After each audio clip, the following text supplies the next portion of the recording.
Welcome back, everybody. This is Chad with Iraq Veteran 8888. Today we have a new product video for 2017, and as you guys probably know by now, we are not at SHOT Show. So we're not in Vegas. We're at home, but we were lucky enough to be able to procure some brand new items to get you guys some pretty much exclusive first looks on, like on the range in a quiet scenario. So we've got the new, brand spanking new Trijicon AccuPower 1:8x28. This is kind of a highly anticipated optic, and people were going nuts when they announced it. But we've got one set up on this little Falstech Faxon kind of build AR here, really lightweight little rig. Kind of silly to have a 25-ounce optic on there, but we're going to talk about the optic a little bit, show you some shooting footage, and talk about some of the merits of this thing. And you know, I'm really excited to try this thing out. But this is a brand new optic for this year. This is a 34mm tube with a 28mm objective. Most of the 1 power to 4, 1 power to 6 optics you see out there on the market are a 24mm objective. So with this larger tube diameter, you get a much more forgiving exit pupil. So that gives you less like distortion to the lens and a true 1 power. So I was looking through this thing earlier, and you know, you hear true 1 power all the time, but really it's more like 1.1 or 1.2 power. It doesn't give you the ability to use like the bend and aiming concept like with the Trijicons, or like shooting with a red dot like an aim point or an EOTech or something along those lines. This thing, it's just magic. I mean, 2 eyes open, easy shooting with this. Goes all the way to 8 power. So that's a huge adjustment range. I mean, with an 8 power optic, you can easily shoot 800 to 1,000 yards with boring regularity. But 34mm tube, like I said, and this thing has very nice target style turrets, and these are zero stop compatible without tools. So that's one really neat feature. You've got this little cap here. You basically just pop this cap off, and the entire turret just slips off, and everything's O-ring sealed, so it's fully, you know, waterproof in the whole 9 yards. But that's a really neat feature of this optic, to be able to adjust the turret zero without tools, so you don't have to carry around an Allen key or something along those lines with you.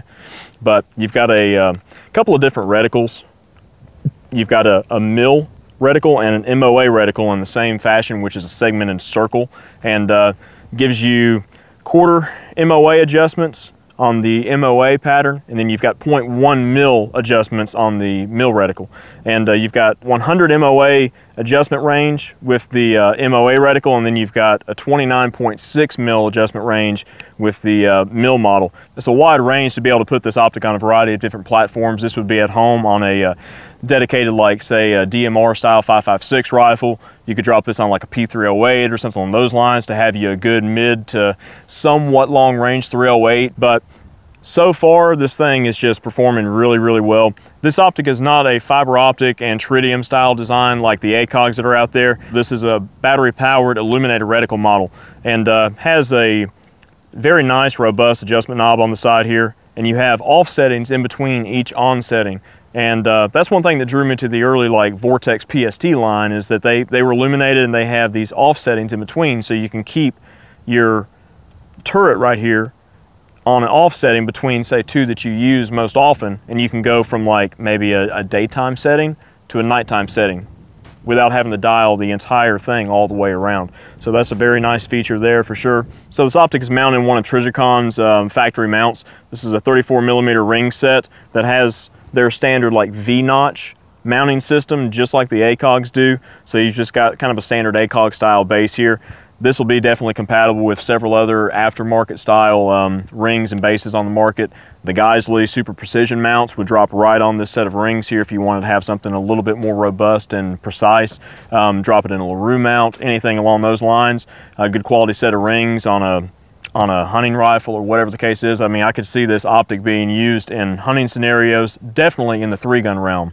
If you guys don't know, like some of the most popular optics in the 3-gun realm right now are like the Vortex 1 to 6 power Razor HDs. And this optic is built to basically be in direct competition with that rifle scope. This thing has a street price, probably around maybe 1,300 bucks if I had to guess. Retail price is $16.99. So you think about all the features that's packed into this optic for that price, and it's really feature packed. Now, is it as robust as say like a VCOG, which has like basically a one-piece aluminum housing, all one piece, you know, base and everything? You know, maybe not, you know, but for the money, this thing is definitely a winner.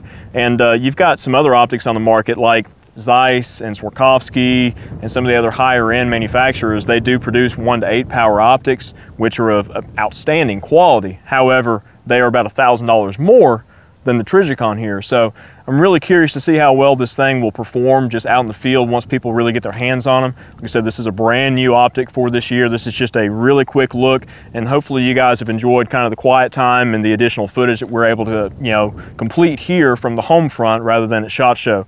But stay tuned, guys. We've got a lot more new product coverage coming for 2017, so stay tuned for that, and we'll talk to you soon.